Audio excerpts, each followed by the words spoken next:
Happy Wednesday, everybody out there. This is time for the Ravens Sports Podcast. Like and subscribe to all of our social media stuff, information. So we are growing every day. We thank all of you for joining us here, almost at 150 on YouTube. We appreciate that.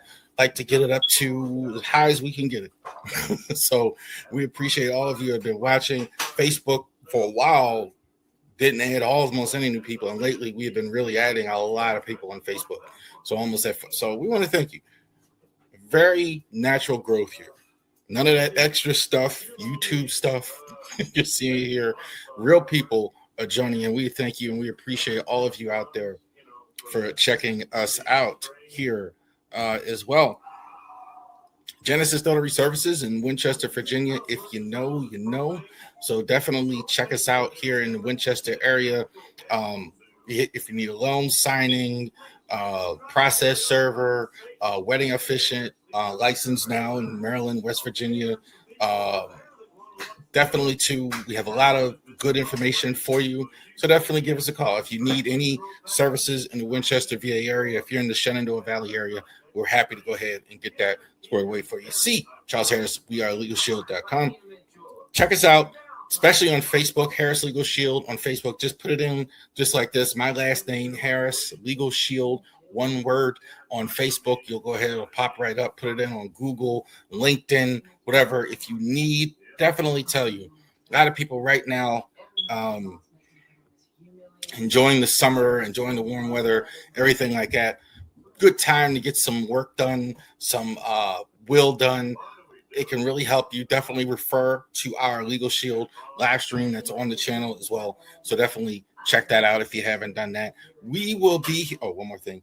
RavenResports.company.site, our flagship as well. We got a link tonight if you check it out on X for Jackson holiday jerseys on there as well. So all you have to do is click the link. You can get the good price on that Jackson holiday jersey. We'd like to see more offense from Jackson, but you can get the jersey on there as well.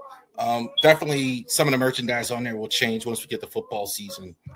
So we're definitely going to start doing that as well. Fanatics links are everywhere. We definitely have an agreement with Fanatics where you can go ahead, click on the link, and you can get Fanatics stuff as well. Not just mostly what I focus on, though, with that is still Orioles and Ravens merchandise, Terps merchandise, stuff like that as well. You'll see that there. And also to this Saturday night, instant reaction. So after, during, actually at the end part, will be on with the Orioles and the Royals. Bobby Witt, Gunnar Henderson, two of the best shortstops, I think, in all of baseball, if not two of the best, even though Gunnar obviously is struggling lately. Two of the better shortstops, so definitely check that out. July 11th, we will have that for you as well. MLB Draft is that day, so 1 o'clock. So in years past when we've done this stream, we kind of done it during the draft, which was at nighttime, and the game was earlier. So this year it's kind of going to be the reverse. So the game will almost be over, right? And then we'll go ahead and talk about the MLB Draft. So Orioles picking 7th Friday on Raven Sports. .blog. We're definitely going to talk about some of the names you might see for the Orioles have interest at the 7th pick and the early pick in the compensatory pick in early as well. So definitely check that out. All right. So let's get it going here. So the Ravens are coming up here. We are not that far away from training camp. It's here. We only have about 3 more weeks before training camp starts. NFL training camps will start. So we got 3 more of these type of content beforehand this week. We're going over record prediction next week. Ravens on the hot seat. And one of my favorite videos to close our off-season portion of Ravens content, State of the Franchise. So we're going to cover what the franchise looks like as a whole this year as well. But tonight, let's look at the schedule and let's go over some games now. All right. So right now in the NFL, you have, I'm looking at the schedule and we're going to do our NFL predictions video here. We're going to do that right before the season starts. Absolutely going to do that. it is very interesting to see how the league is a lot. There's a lot of teams clustered and clinging together in the same division. So there's a lot of sameness in the division. There's no really dominant team or three or four dominant. It's a lot of closeness. So what are the Ravens actually are? A lot of people are a little more down on the Ravens. A lot of the national media for sure is a little more down on the Ravens. But what do we look like as a whole here to start 2026? So what's our record going to be? First week in Indianapolis against the Colts and Daniel Jones. This is like a departure for the Ravens even off the bat. The last couple of years had a game in Kansas City on the road on a Sunday on the first game of the season. Then you on the road last year, Buffalo. Usually when they get a week one game at home, it's usually a 1:00 home game. So this is the first time in a couple years I really remember where they've been on the road here to start against Indianapolis. I've kind of been making fun of Chris Ballard for so long. I don't think the Colts are that good of a team as well. They have good parts on it. Jonathan Taylor's a good player. I think the offensive line is historically decent. Alex Pierce is a good receiver as well. Their defense, I think, has always been just kind of in the middle. I think this is kind of where they've kind of fell off. They may have hot sauce Gardner. I think that's going to help them. But I do think the Ravens should be ready to play. I think Minner's first game. I think they want to show somebody here early as well, make a statement early. So I'm taking the Ravens in the first game here. Game 2 against the New Orleans Saints. This is another team I think I don't like them as much as other people do like them. They might surprise you. I'm not as big on their quarterback, Tyler Shout, as well. I think this is the first home game for the Ravens against their great defense. Sunday against that defense, I think we should have Justin Matabuke, we hope, at the start of the season. We're going to see Trey Henderson. This will be his first home game. This will be their first home game. I think there'll be a lot of energy as well. The Saints, I don't think their offense is that great, and the defense I don't think is even great. They've lost a lot of guys on defense. I think the Ravens should be able to score Lamar in there. So Ravens, I like in that game there as well. Cowboys. The easy thing would be to say Baltimore should win this game because historically the Cowboys have never done well against the Ravens. I'm not sure they've ever beat the Ravens. Ask that. I don't think they've ever beat the Ravens. If they have, it's been many years.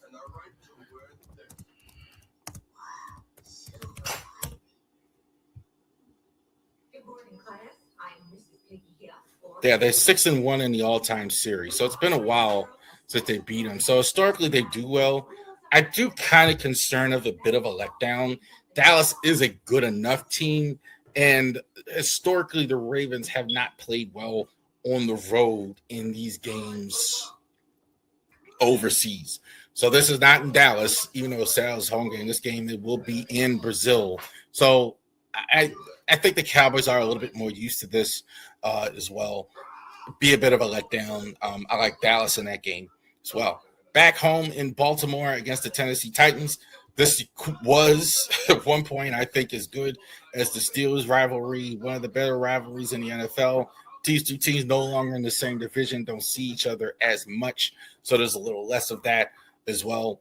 I still think the Titans have a way to go. They're not, I don't think, in the Ravens class. I think the Ravens should handle this game pretty easily, especially after losing the week before. Cam Ward, we still don't know. I think he's kind of like everybody's kind of focusing on situation Cleveland, Shador, or whatever. Cam Ward is still a mystery. I mean, we still don't know yet if he's going to be good enough to actually go ahead and become a really good quarterback with the number 1 overall pick. They gave him a little bit more. They drafted a receiver, Tate, real high for him, etc. But we'll see. I still don't think they're in the Ravens class. Yes. I also believe that with the Falcons, the Ravens have historically, again, done well in Atlanta as well. And again, the quarterback, Penix. If you have Penix, or you have a worse situation in Atlanta. There's no Kirk Cousins there as well. Definitely a strong quarterback matchup. Ravens, I think defense will do very well against him. They do have Bijan Robinson. I don't think Atlanta also too. It's just not a football city, even though it's the South, which sounds crazy. But I never like watch games in Atlanta and be like, even when they've had good teams, like, oh man, we're so I don't think the home field thing is a good thing. So like the Ravens here. So the Browns. Careful here with the Browns. I think this is where you really can get a trap game. Really can get a trap game. The Browns have been able to have close competitive games with the Ravens in recent years as well. So I do think it's a bit of a trap game as well. The Ravens do have a superior team. The Browns, and I know Myles Garrett on the field. So I think that was kind of the difference in recent years, even with the Browns teams not being very good. You had to do something with Myles Garrett. Now he's not there. Did they do better in the long term getting rid of Garrett? Possibly not this year. Do like the Ravens in this game here as well. Bengals. A lot of people think the Bengals are the best team in this division. Definitely, too. I think they have the best quarterback wide receiver combination in the league when you talk about Joe Burrow and T. Higgins and Jamar Chase. I think their offensive line is improving. Their offense will be just fine as long as they have Joe Burrow healthy. That is the $1 million, more like $50 million question in Cincinnati. Can you have a healthy Joe Burrow for the entirety of the season there? So that's huge for them. Defensively, I still don't love them. They say to not be fixing the biggest problem that they have, and that's their back end. They've kind of worked on their front end. They definitely lost Trey Hendrickson, so this is going to be big for them. They definitely want to win this game, but I definitely still like the Ravens at home. They usually get one of these from Cincinnati. Buffalo, I think a lot of people, this is going to be very difficult for the Ravens to win this game. You're actually going to be in Buffalo. This is the Buffalo Bills. I anticipate sold out crowds for them all season long, and they're finally getting a new stadium. They're finally getting a new stadium in there as well. They definitely upgraded, I think, offensively in the offseason. And they're not going to fall asleep on the Ravens, no matter what their record is. I think definitely, too. I like the Bills in this one here. Jaguars. Jaguars, I think this is going to be Thursday night. So for a couple of years, they had a game on Thursday night with the Bengals. This year, it's Jacksonville. I think the Bengals got tired of it. I think they kind of lobbied their way out of it. Bad matchup, I think, for the Jags. I don't know what Lawrence we have. I don't know. Lawrence seems to be – he's a total enigma. He's good at times, great at times. Throws a gorgeous ball all the time, and then he'll throw like a lousy. Like I always think about the Sunshine, like the joke in if you watch the movie I Remember the Titans. The guy, oh man, you threw the Denzel as the coach. He's, oh man, you threw this gorgeous ball way down the field there. You're fantastic, and then you can't pitch it 3 yards, or you throw a. That's Trevor Lawrence for you. Little volatile. This is why he doesn't win big games on the road. And I think that's why the Ravens should win this game. So Ravens only with 2 losses so far. I think they're actually going to win this game in Jacksonville versus Jacksonville. The Chargers, I think really, this is going to be tough. I really do like the Chargers this year. This is going to be big for Jesse Minter. This is going to be his first time back playing against the Chargers, his former team and his former coach. They're going to be coming into M&T Bank Stadium. Harbaugh is going to be on the sideline as well. Former Ravens quarterback Jim Harbaugh is the coach for them. I think this is going to be a bloodbath. This is going to be close. This is going to be physical. This is going to be all it's cracked up to be as far as two Titans. I think two of the better teams, no pun intended to the Titans, two of the better teams. I do think the Ravens will eke it out on a Monday night. This is to me, one of the biggest games on the schedule for fans and things like this. Is going to be fantastic stuff Monday night as well. A couple more. Panthers. I actually kind of like the Panthers. I actually do. Look, Bryce Young, I don't know how good he is. I don't know. I could say this.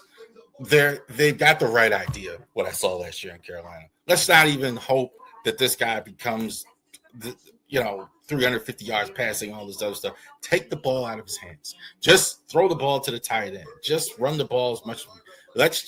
It works.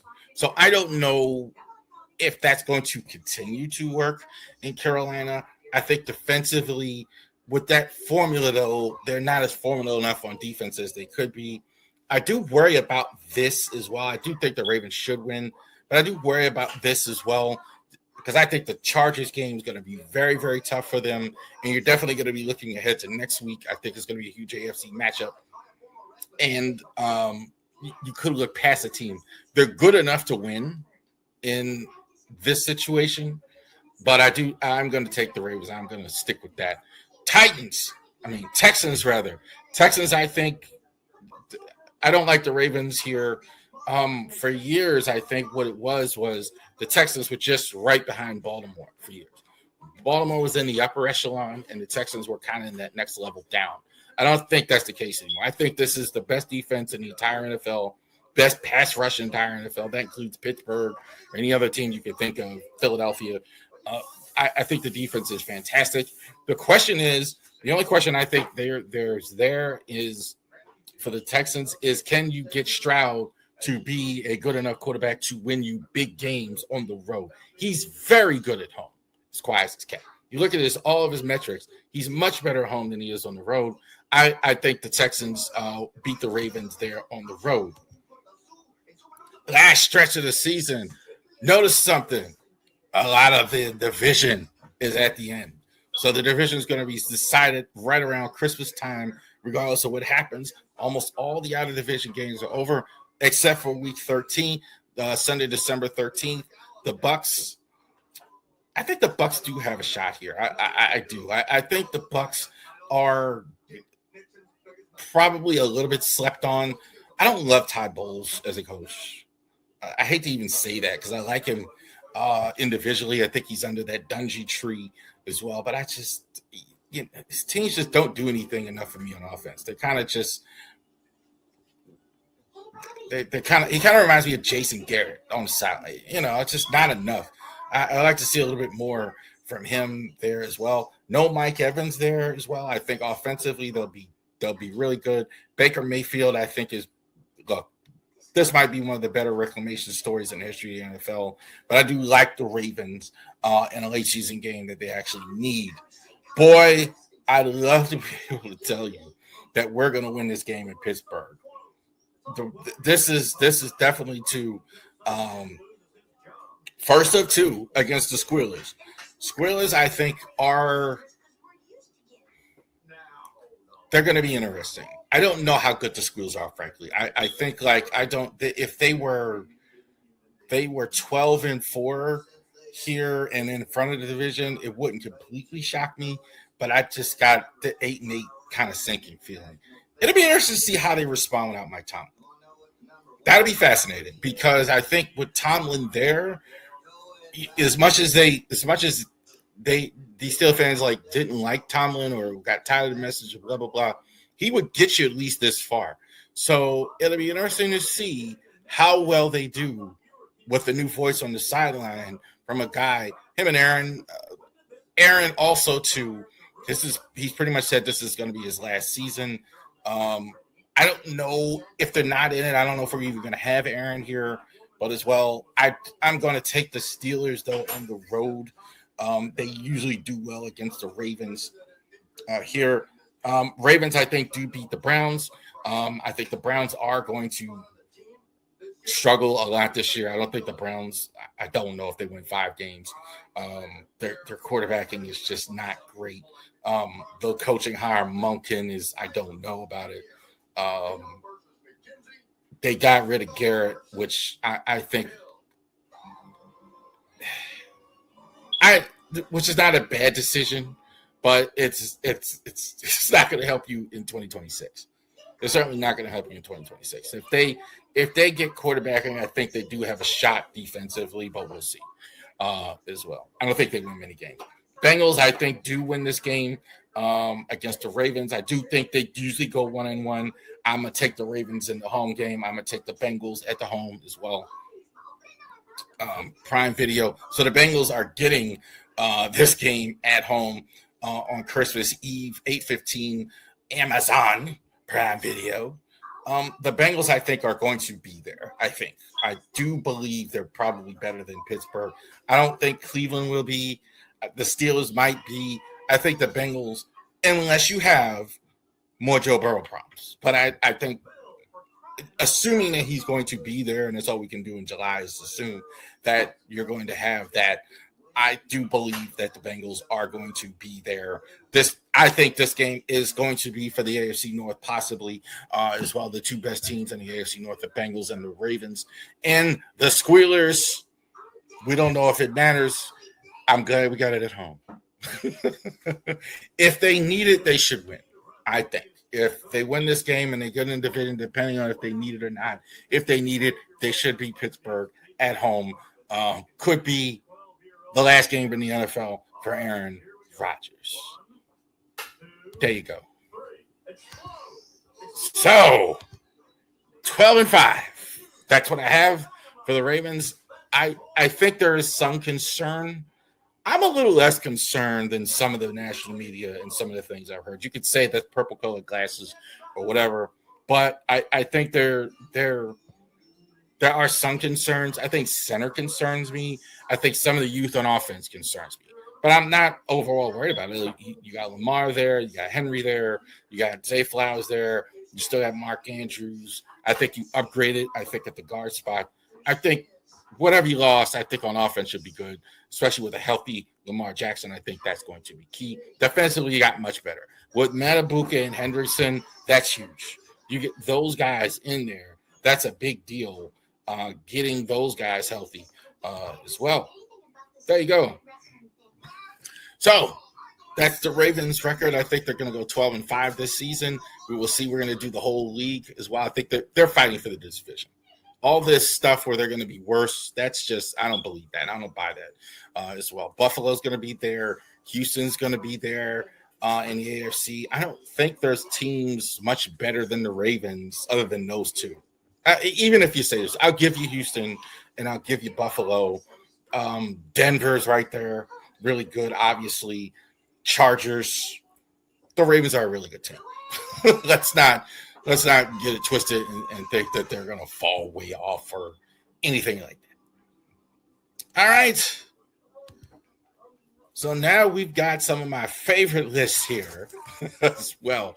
So we've done last week. Let's check the rules. So last week we did the skill position guys, and we've been doing that the last few weeks. 9-5.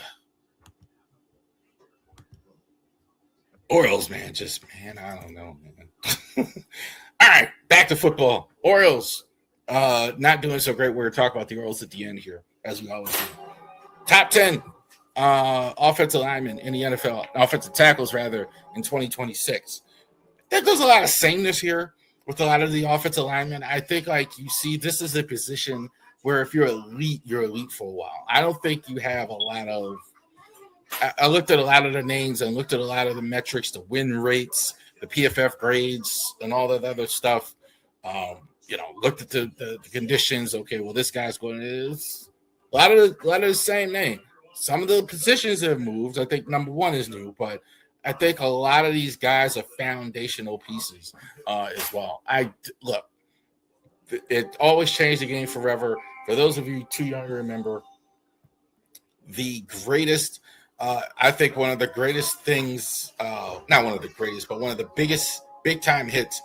When Joe Theismann got hit from the blind side by the great Lawrence Taylor, broke his leg, and that changed the game forever because all of a sudden offensive line, left tackle became an important position. Guys started getting paid after that because Joe Theismann really never was the same always. So that's why your offensive linemen are important as well. There seems to be a bit of a shortage nowadays. I don't think we have a lot of great linemen either. I think that's also the other reason why you have a lot of the same guys, like because you didn't have a lot of guys always emerge. Number 10, Joe Alt from the Chargers. Chargers have two outstanding tackles. Joe Alt, I think this guy is a natural. I think he's definitely two in the draft. He was absolutely fantastic. I think the problem was, can he stay healthy? I think that's why it is as well. But I think definitely this guy, whatever they're ready, he could play him at left tackle. He's fantastic. He did play a lot of left tackle last year. He should be back at right tackle with Rashawn Slater back. But I think one of the reasons why I like the Chargers is their great offensive line play. They know exactly what they are. They're going to run the ball, powerful. You got a guy like this. They are really anchored by two great bookend tackles. I think two top 10 tackles. I think Joe Alt, number 10 for the Chargers as well. Andrew Thomas as well. Thomas, again, same thing last year and throughout his career. Just got to keep him on the field. I know John Harbaugh, when he talks about the roster and taking the job as well, that this is one of the guys he was talking about. You have an outstanding left tackle there, and Andrew Thomas, 27 years old. His win rate and everything is fantastic here. I think Andrew Thomas, is one of the better tackles in the league. Again, just got to keep him healthy. I think that's the thing. Now, you're worrying about that with the guy who just came in, John Harbaugh, as hard as he pushes his players. But look, Andrew Thomas, I think, is a stud. I definitely have him top 10. Number 8, Lane Johnson for the Eagles, moving him down a bit. I think I had him higher a few years ago. Some people would not have him in the top 10 still because of all the injuries. He's going to be 36 years old. I still like him. I think you could still argue this is one of the best right tackles, if not the best right tackle in the league as well. This guy's just he never needs help, like when he's healthy. Never. You never see Lane Johnson, 2 or 3 guys. I've never seen him pushed over. I think he's extraordinarily, fundamentally sound. I don't even think he's a phenomenal athlete. You got guys on here with phenomenal athleticism. Not that he isn't a good athlete, but I think he's fundamentally sound, very, very impressive as well. Getting older, so I think that's fair to drop him a little bit. But I think Lane Johnson is still the goods. I think the Eagles line is still really good. I think we're overcooking the grits if you don't like the Eagles line as well. Laramie Tunsil, number 7 for the Texans. Tunsil I've always liked. I think Tunsil has always been – I've had him top 10 a couple of times. 31 years old, true solid mountain of a man left tackle. This is exactly what you're looking for. What's wrong with him? I said it before, too many penalties. That's the only thing with this guy, why he isn't higher, why he isn't considered a 1-2 in the league. He gets too many penalties. He kind of loses himself a little bit to me on the field at times. That's probably my biggest I'm sorry, the Commanders. That's probably the only thing with me why he's not a little bit higher on the list, because I do like but I do like everything he does on the field. Excellent pass blocker. I think he's as good as a pass blocker as there is in the NFL as well. But just too many penalties. Too many penalties historically. Christian Darrisaw is just moving up. Darrisaw, I think, is fantastic as well. Obviously, the sad part about Darrisaw is who's going to play quarterback in Minnesota. I've said that a couple times, but this guy is fantastic. I definitely think Darrisaw could be number 1 on this list at some point. Not as good last year in some ways, and again, I think that was just a remnant of the Vikings kind of struggling with injuries and all the other stuff, struggling at quarterback. but I'm still a big believer in Christian Darrisaw. Excellent pass blocker, I think, overall. Again, keeping him healthy on the field. Number 6, Christian Darrisaw. Number 5, Trent Williams. I think Trent Williams is, you could argue, he's the greatest offensive tackle in the history of the NFL. He's not right now. I'm putting him at 5. Don't get me wrong. Even at his advanced age, I think this guy is definitely still one of the better players in the entire NFL. Trent Williams still, you could make the argument for the best, but I think with injuries, missed some games. He's kind of missed games like several years now in a row. He's 37 years old now, so I think it's fair to say that he's not what he was, but not far. Not far. Very impressive, though, that he's still this high to me at his advanced age. And definitely the Niners line has gotten a little bit better. Last year was the first time where he missed games and they looked okay. I mean, they looked like a mess without him, like before as well. Rashawn Slater for the Chargers. I told you the Chargers, I think, the bookends, I think, are fantastic as well. I think it's really the strength of the football team.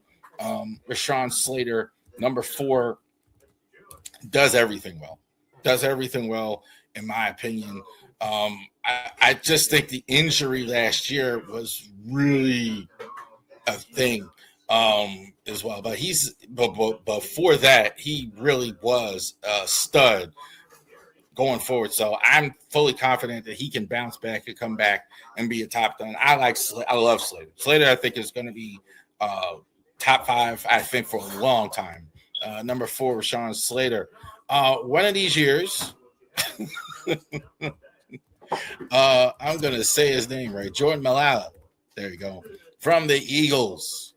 And I think this guy is fantastic. I think he's so under the radar in terms of his talent. All he does is just get great, just wins all the time on a very good Eagles line. I kind of agree, slipped a little bit last year.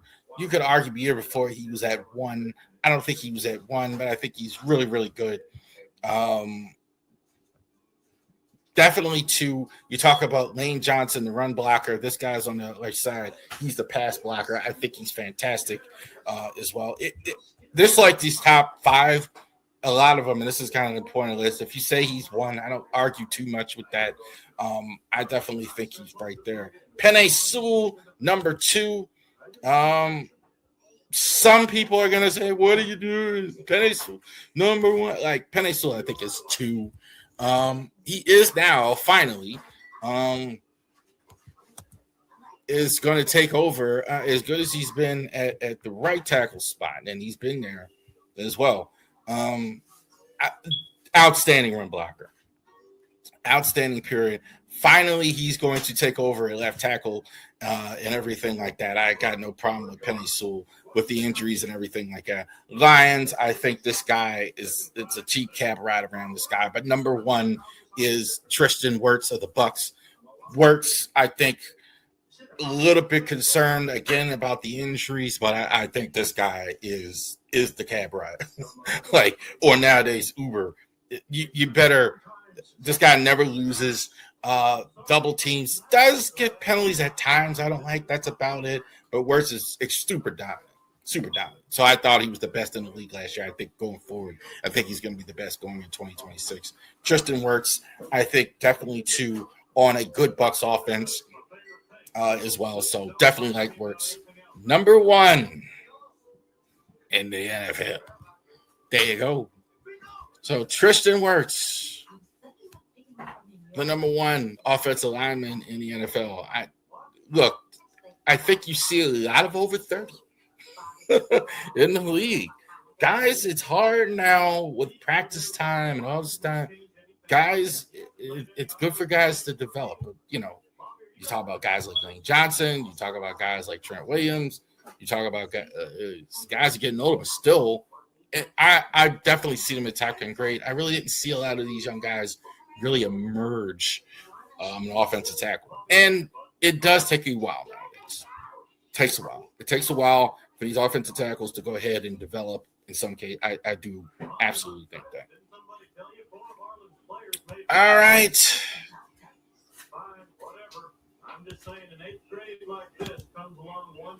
Let's get it going. It is MLB Draft Week.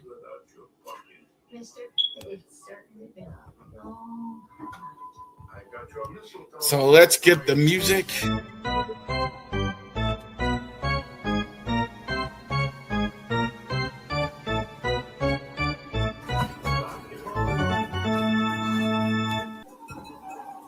All right, so this is the week of the MLB drafts.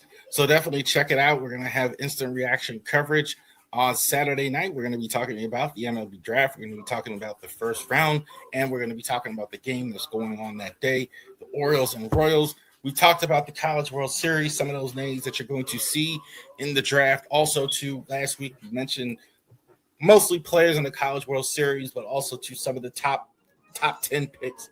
Otherwise, this week, let's go to the high school, right, guys. Interesting to see how a lot of these high school guys develop. How many more? There is out there right now a proposal to have increased the age limit on draft picks in the MLB. Don't know how that's going to go over yet. Not sure, but we will see how that plays out. Don't know yet. However, that's not the case this year. So we are going to see a lot of high school players in the MLB draft for sure. High school players are interesting. It's there are, to me, I think it's almost an underrated statement to say they're riskier to take. I guess that's obvious, but here at the top you see guys that are good, but baseball's kind of weird in that sense. It takes a while for guys to develop. You don't see guys ready for the majors right away. There's development for a long time. So it's where it behooves some teams to say, if I got to wait 5 years, it's okay to take a high school guy, and he might get better. That's the thinking with a lot of these young high school players. I would say this class is much better than the previous year, just in my thoughts, because there's a lot of guys I think, even though they're high school guys, that aren't going to spend a ton of time in the minors as well. So let's go top 10 prospects in the 2026. Sorry about that. MLB draft. Brody Brumia from the Bishop Freeman in Mississippi.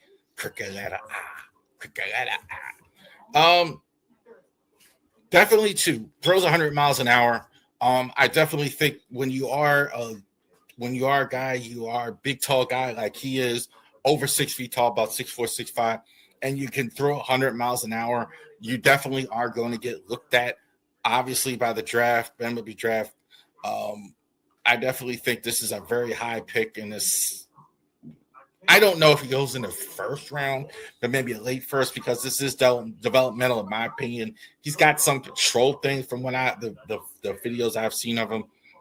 He's got some work to do, but I definitely think, look, when you're a big, tall guy, throw 100 miles an hour, you're definitely a guy that's worth looking at early in the draft.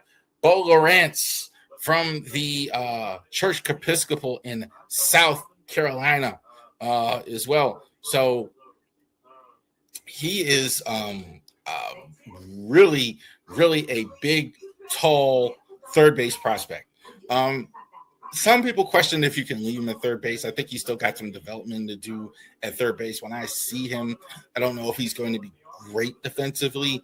You may have to move him to third base, but I'm sure in the minor leagues they're going to go ahead and try him at third base as well. But I definitely think the potential is there. Kind of looks like a Kobe Mayo in terms of that. But one thing I like about him is he hits to all fields. That's what I kept hearing, and I kept seeing it. It was like he hits to all fields. He's not just this guy who wants to be Deadpool. He wants to go ahead and hit to all fields, even though the frame, big, tall frame as well. Ozzie Guillen. No. Adrian Ruiz from Stony Brook High School in New York. This guy is going to be fascinating in the sense of, can you get to the first round of the draft of the MLB for defense? Because that's what you're going to get. This guy's not, and the defense is very interesting. As good as he is, range is fantastic. His throws are fantastic as well. He's going to be a decent enough hitter. I mean, he's not going to hit for power. I mean, he's a slap hitter as well. But you see the build of the shortstops, the bigger guys, the tall, not quite that. This is Ozzie Guillen. This is a guy who's going to give you great range, flash some glove, be good as well. I think he's going to hit some, but I think it's going to be a slap hitter. I don't think if you're looking for a power guy, this is not it over time as well. But definitely got a lot of ability here. Great speed as well. Adrian Ruiz, Carson Bowman. I'm sorry, got a lot of names. Got to get it right. Bowman as well. Good curveball when we seen him. So you talk about the other guy. You talk about Brody. Throws harder than him, I think, but he doesn't have this guy's control. I think this guy has an excellent curveball as well. What was the other thing? Yeah, top shelf, I think, as well.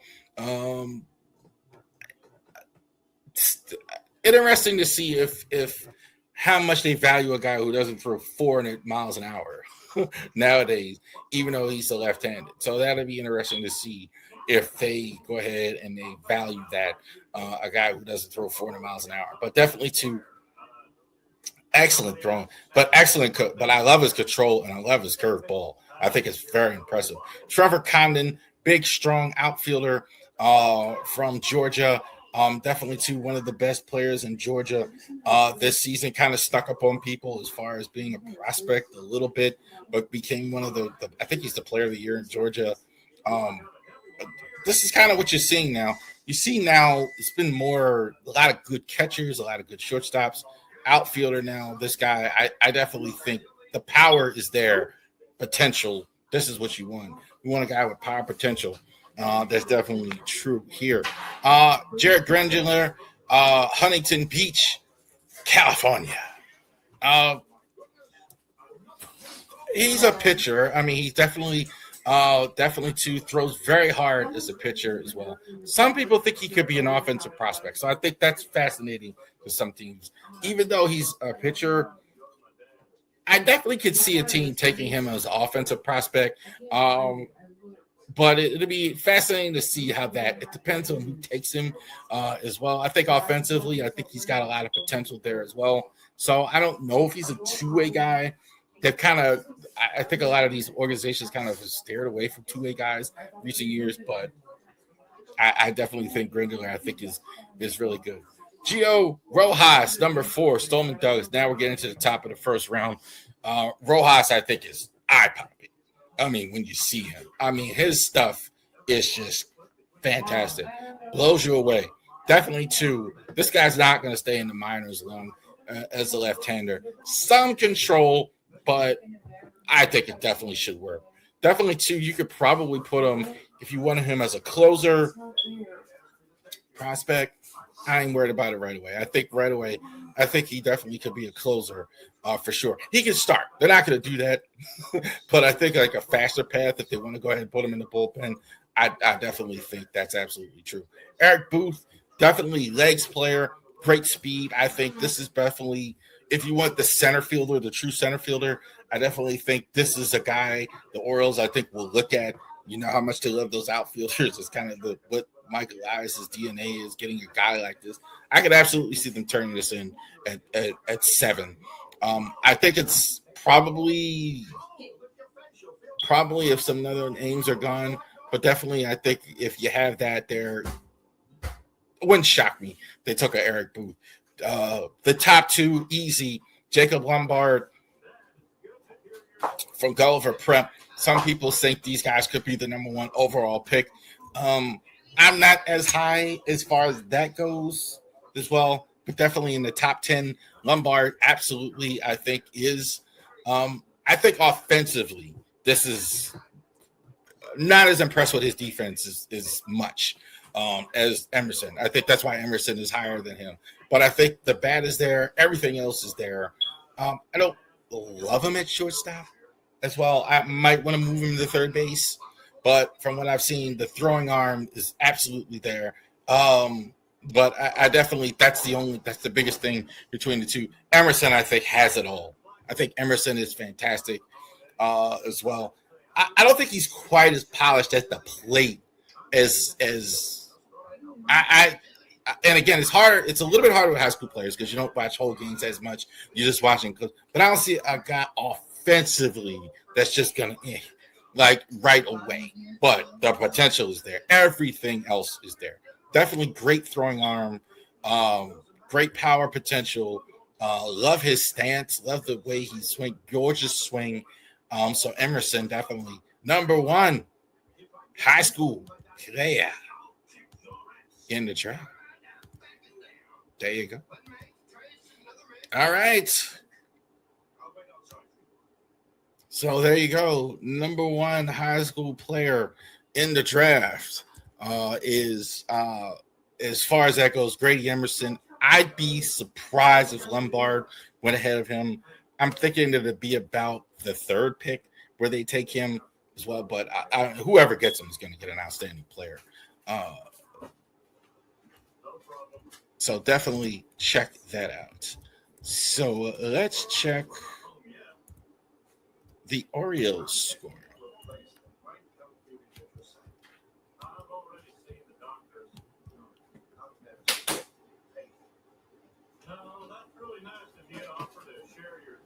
All right. So 9-7 in the ninth inning. Right now, Orioles with 2 outs in the looks like the bottom of the ninth as well. Alonso is up at the plate. 1 for 4 is there. Picture of Craig Counsell. So they're gonna have to get somebody on base here. Kick from Webb. Dribbler to first base, doing play-by-play here. And there's your ball game, 9-7. 9-7. The Cubbies over the Orioles, so another loss for the Orioles there as well. I had to check that out, do a little play-by-play. So 9-7. Orioles again losing 2 straight. Cubs are really good. Counsell as a manager, I've always really liked him as a manager. I think he's always been solid there. I think also, too, he is what the Orioles are lacking on the margins. You don't see a lot of dumb stuff, a lot of bad plays when you watch Cubs getting Craig Counsell teams as well. So, anyway, as well.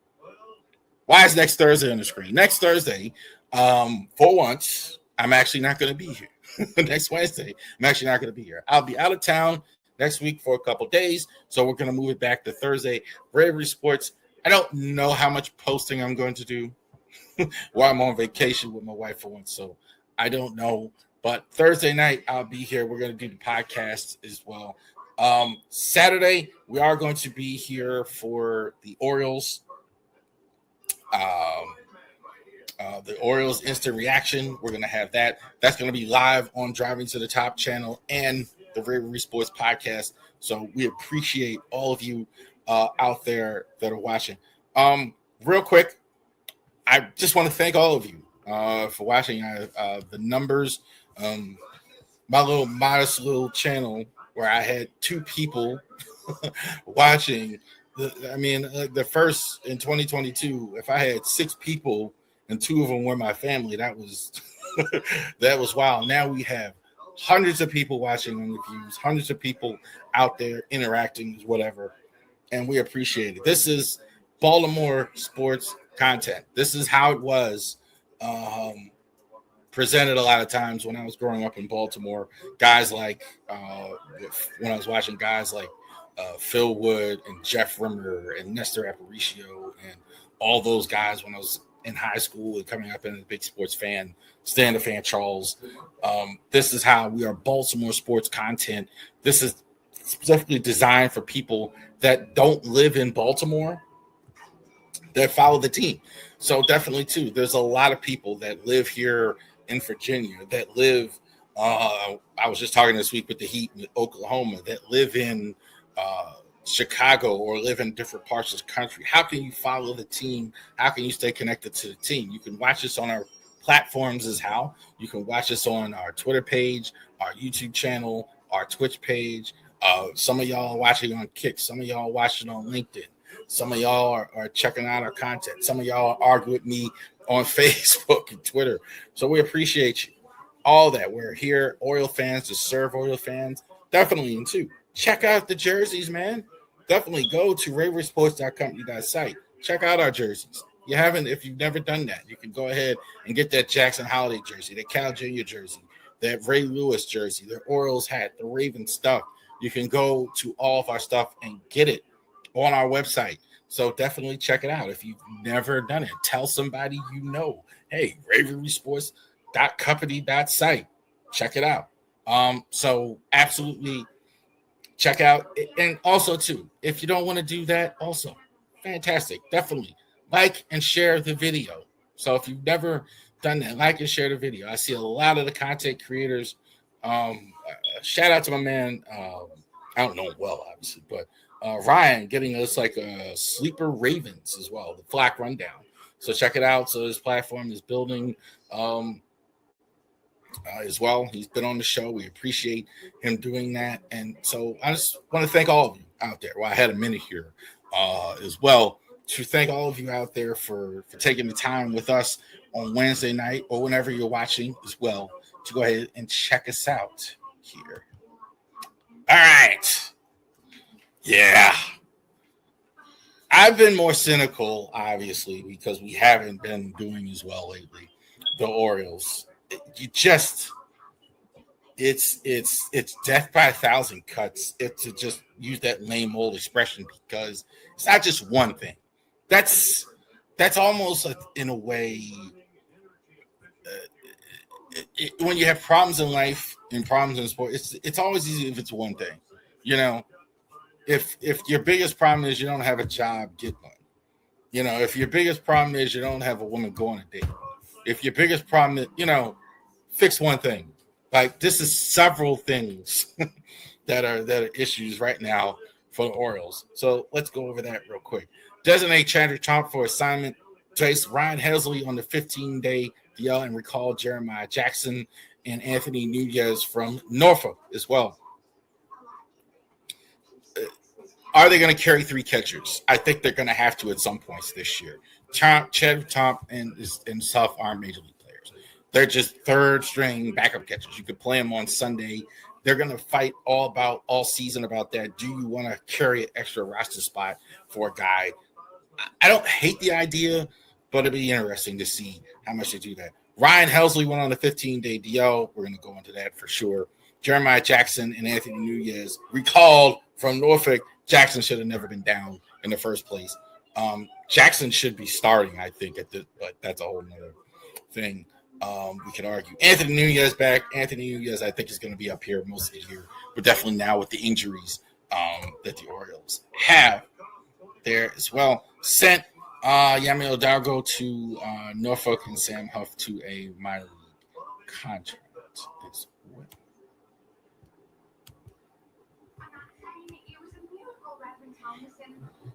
Sent Don Keegan outright to a Chesapeake as well. So they're definitely looking at catchers. I don't think we're going to see Creed Williams as well. You're going to see guys like that as well.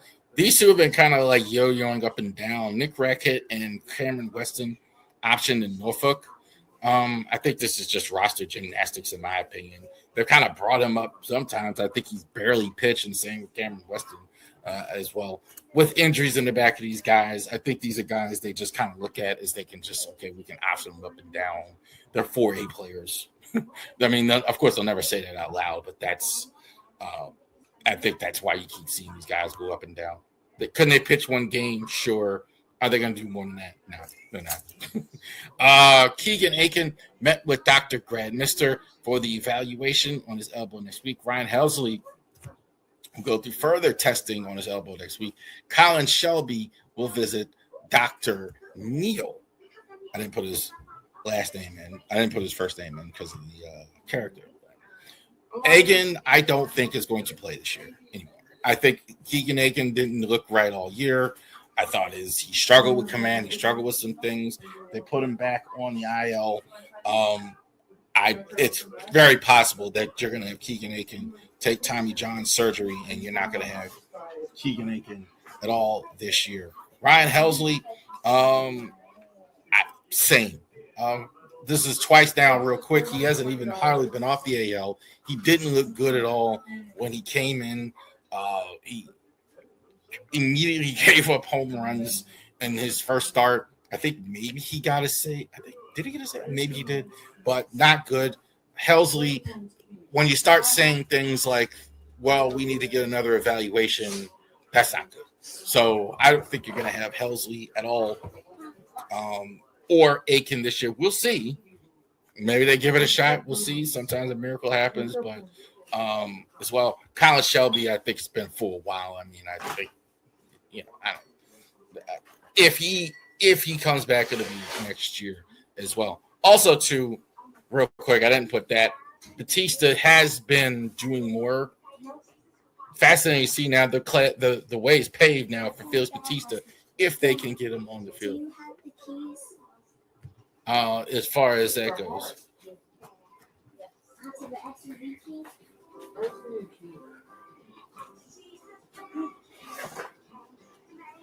All right. So, since June 2nd, the Orioles are averaging 4.2 runs a game down the stretch. They've struck out 48 times. They've struck out 48 times with 89 plate appearances, continuing a troubling trend of swinging this offense as well. Look, the offense is sputtering. I wrote about it at the blog this morning. They're just not getting – it's not only sputtering, even though they scored 7 runs tonight. You're not getting it when you need it. That's the big thing. You can have offense and you're not clicking on all cylinders and you're scoring a ton of runs all the time, but you need to get it when you need it. They're not doing that. They're not. Gunnar Henderson especially, just not when they're leaving a lot of runners on base and everything like that. So 4.2 runs, you're striking out a whole lot, 100 times, a lot of swing miss, swinging for the fences all the time, and it's not working. Drawing 26 walks besides a respectable 3.33 OPP, Baltimore has struggled to convert base runners. Even with the attack of Tommy Hillian and power, they've hit just 230 and a 694 OPS over that spot, illustrating why the offense continues to sputter. Again, not when you need it. Not when you need it. You're not getting offense when you need it. You're not getting runs when you need it as well. Even though you're getting walks, you're still not producing runs. So the whole point of getting walks, they're not even producing steals. Very. I don't see them on the base pass at all. Very station to station, very Earl Weaver-esque in terms of, okay, we get a 3-run home run, and that's about it. And they're struggling at times. Biggest concerns, Jackson Holliday, 0 for 11. Colton Cowser, 0 for 91. 0 for 11. Colton Cowser, 0.91 average. Dylan Beavers, 125. Lodi Tavares, 143. I'll start back first. Tavares, I think this is kind of the real Tavares that we're hitting. He was available for a reason. Good defensive player, good enough center fielder. He's starting to struggle a little bit more and more when I've seen him. He really is giving you less and less on offense. Beavers, he just got back. I think, look, when you're a young player, that lack of time really struggles. Really, the biggest difference between veteran players, I think, and a lot of times and young players is veteran players can miss time, whatever, bing, bing, bing, come right in. A rookie like Beavers is still developing. It takes a while. I think that's what's happening with him. Cowser is in another funk. I think we've seen this a couple times now with Cowser. He got a stretch where he had home runs. Now he's back in the funk. I'm more and more concerned with Jackson Holliday. And again, everybody keeps saying to me, well, Jackson Holliday, he's still young, which is true. Doesn't mean I'm not writing him off completely as a player. No, I'm not doing that. But the numbers are not good. I mean, at some point, we got to look at that. He's not a rookie anymore, guys. I mean, he's still young, 22 years old. So that's true. But this is season 3 for him now. So it is a bit concerning when you see some of these numbers that he's got. He's hitting 183. I didn't calculate the numbers tonight, but that's not, Holiday doesn't, to me, he doesn't look like a guy going in the right direction. Who's not? Obviously, we just saw some of these numbers. Colton Cowser, Dylan Beavers, Jackson Holiday, several guys on offense. It just didn't look good. You're not getting it when you need it, and you're not getting it at the bottom of the order at all. You're not. You got to get more production from the whole lineup. You can't. Alonso and Basayo can't score all your runs for you all the time. Like, you're gonna have to give them some help there as well. Who is hot? Brandon Young. Brandon Young, I think, is the ace of the staff. He should get the first start coming off the All-Star break. He's been very good. I definitely think Brandon Young's been fantastic. And we just mentioned Samuel Basayo and Pete Alonso. Shout out to Adley Rushman. Had a good week as well. Deserving of the All-Star game, I think. I'm going to disagree with some of the commentary that I've heard. He's undeserving of the All-Star game. You can be in the All-Star game and have a better start and finish. Not great as a whole. Basayo, I think, probably had he been the vet and Ashton Rushman had been the rookie, I think he would have made it. I think that's what it was. I think that's mostly what it was. No big problem with it. Alonso really deserved it, but I don't know if you put him ahead of Ben Rice and Kurtz, who definitely deserve, and Nick Kurtz of the Oakland A's, Ben Rice of the Yankees. I don't know if you could put him ahead of those guys. And Vladdy Guerrero got voted in. Vladdy, I don't think deserved in terms of numbers, but they voted him in, which is fine. So I don't know how many first basemen. I think that was as much to do with it as anything as well. Real quick, Royals, I think weekend, we already talked about it as well, and then we're going to have the All-Star break. Next Thursday, they're going to be off. You're going to have, except for the All-Star game, you're going to watch Home Run Derby on Monday, All-Star game, and then our Orioles start back again on Friday. And Blaze Alexander. A lot of talk of him moving up in the order. No problem with that if they do. But, again, I know why they're not doing it, because he's not a long-term answer. I think for right now, with so many guys scuffling, I get it. But that's why I think they're not even bothering, because they don't really view him as a guy that's going to help them in the long term as well. He's a utility player playing well. All right. There you go. Thank you guys for joining us here. Definitely, too, you right there, all 35, 36 of you that are watching out there, no matter what the platforms are, definitely like and subscribe to the Raven Sports Podcast. Thursday night next week, 8 o'clock. We'll definitely, too, we'll talk about the Orioles. We'll get ready for the second half of the MLB season as well. Ravens on the hot seat. We'll definitely talk about who needs to play well. For the football players, it's a little different. Hot seat is a real thing. So we'll definitely check that out. Thank you, guys. We will see you next week.